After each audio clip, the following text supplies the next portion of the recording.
Morning students.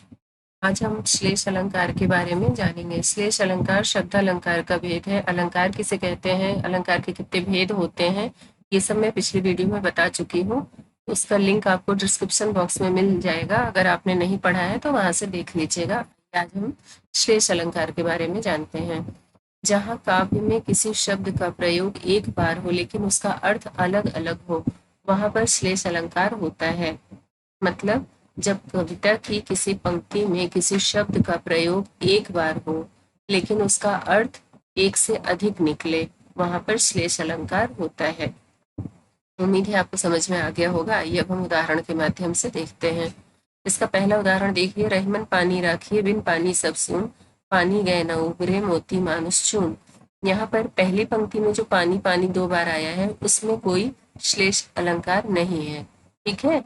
पानी जब यहाँ दूसरी पंक्ति में आया है, यहाँ पर इस पानी शब्द में तीन अर्थ छिपे हुए हैं और तीनों के संदर्भ अलग अलग है। पहला मोती के संदर्भ में है, दूसरा मानुष के और तीसरा चून के। ठीक है। तो जब कोई शब्द एक बार प्रयोग किया गया है और उसमें उसके एक से अधिक अर्थ आए हैं, तब वहां पर क्या होता है, श्लेष अलंकार होता है। यहाँ पर भी आप कहेंगे कि इस बात के लिए कंफ्यूज होते हैं कि यहाँ भी पानी है और यहाँ भी पानी है, तो फिर ये एक बार प्रयोग कैसे कहा जा सकता है। तो यहाँ पर जो पानी है और यहाँ पर जो पानी है उसका अर्थ पानी के रूप में ही आ रहा है कि रहीमन पानी राखिए बिन पानी सब सून। रहीम दास जी कहते हैं कि पानी बचा कर रखना चाहिए क्योंकि बिना पानी के सब सूना हो जाता है। लेकिन जब दूसरी पंक्ति में उन्होंने पानी का प्रयोग किया है तो यहाँ पर इस पानी के शब्द में तीन अलग अलग अर्थ छिपे हुए हैं। पहला मोती के संदर्भ में, दूसरा मानुष के और तीसरा चूने के। ठीक है। आइए अब इसको समझते हैं कि पानी गए न उबरे मोती मानुष चून। मतलब अगर मोती का पानी चला गया, मोती का पानी क्या होता है, उसकी चमक। ठीक है। अगर मोती की चमक चली गई, मोती का पानी चला गया तो उसकी कोई कीमत नहीं रहती है। दूसरा मानुष, पानी गया न उबरे मोती मानुष। मानुष क्या है, मनुष्य। अगर मनुष्य की इज्जत, उसका सम्मान चला जाता है तो फिर उसकी भी कोई कीमत नहीं होती है। और तीसरा आता है चूने के अर्थ में।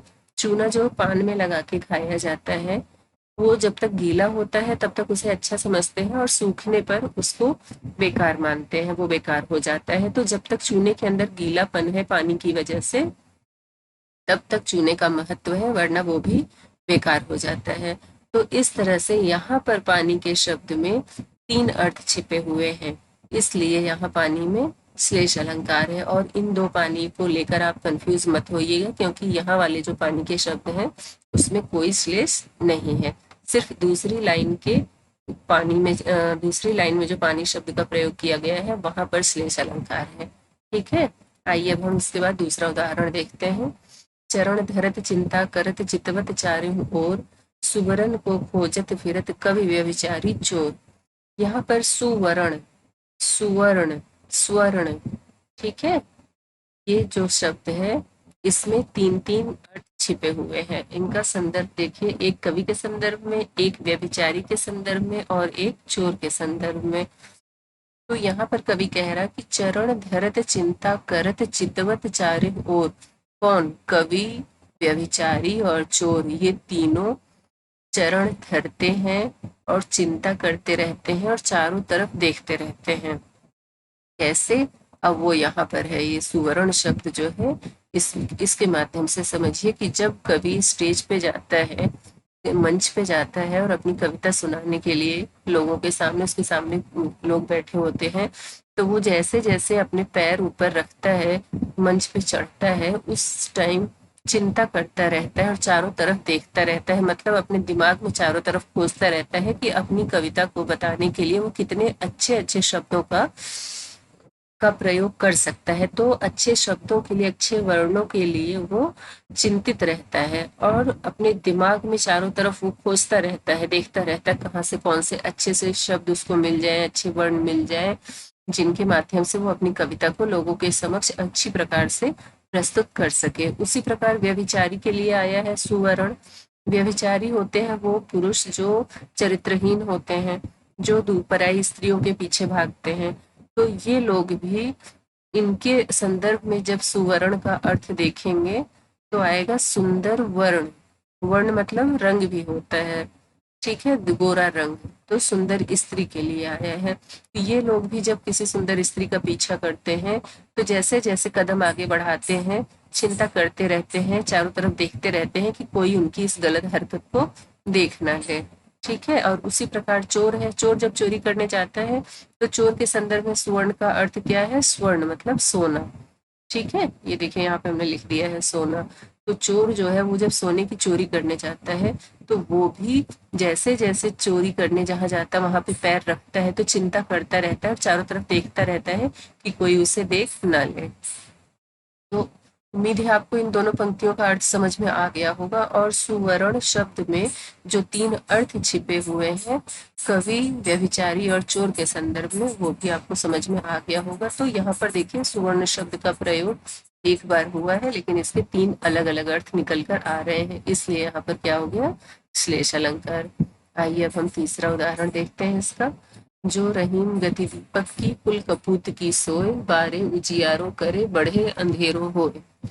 यहाँ पर देखिए रहीम दास जी का है ये। रहीम दास जी कह रहे हैं कि जो गति दीपक की होती है, जो स्थिति एक दीपक की होती है, वही एक कपूत की होती। कपूत मतलब जो अच्छा बेटा नहीं होता है, जो अपने कुल का नाश कर देता है, उसे कपूत कहते हैं।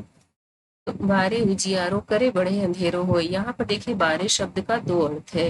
प्रयोग एक बार हुआ है लेकिन इसके 2 अर्थ निकल के आ रहे हैं, एक दीपक के संदर्भ में और एक कपूत के संदर्भ में। और यहाँ पर बढ़े शब्द का प्रयोग एक बार हुआ है लेकिन इसके भी 2 अर्थ आ रहे हैं, एक बुझना दीपक के संदर्भ में, दूसरा बड़े होना उसके कपूत के संदर्भ में। ठीक है, तो जो रहीम गति दीपक की कुल कपूत की सोय मतलब एक कपूत की स्थिति और दीपक की स्थिति एक ही समान होती है, एक जैसी होती है, क्योंकि बारे उजियारो करे।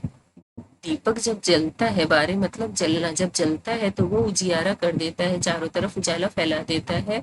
उसी प्रकार से जब कपूत पैदा होता है, जन्म लेता है, तो किसी को नहीं पता होता है कि वो कैसा है। उस टाइम तो सब लोग बहुत खुशियां मनाते हैं, तो उसकी खुशियों से भी चारों तरफ उजाला फैल जाता है उसके जन्म लेने से। और करे बढ़े अंधेरो होए, और जब दीपक बुझ जाता है तब अंधेरा कर देता है चारों तरफ। उसी प्रकार से जब कपूत बड़ा होता है, धीरे धीरे जैसे जैसे वो बड़ा होता है, तब उसके लक्षण सामने आते हैं, तब वो अपने कुल का, अपने वंश का, अपने परिवार का, सबका नाम अंधेरे में डुबो देता है। तो यहाँ पर देखिए बारे और बढ़े, ये 2 शब्द प्रयोग में एक बार आए हैं लेकिन दोनों के 2-2 अर्थ निकल कर आए हैं, इसलिए यहाँ पर भी क्या है? श्लेष अलंकार है। आइए अब हम चौथा देखते हैं। या अनुरागी चित्त की गति समझे नहीं कोई, ज्यों ज्यों गूढ़े श्याम रंग त्यों त्यों उज्ज्वल होए। यहाँ पर श्याम शब्द जो है इसका प्रयोग एक बार हुआ है लेकिन इसके 2 अर्थ है, एक काला रंग और दूसरा श्री कृष्ण भगवान के लिए प्रयोग किया गया है।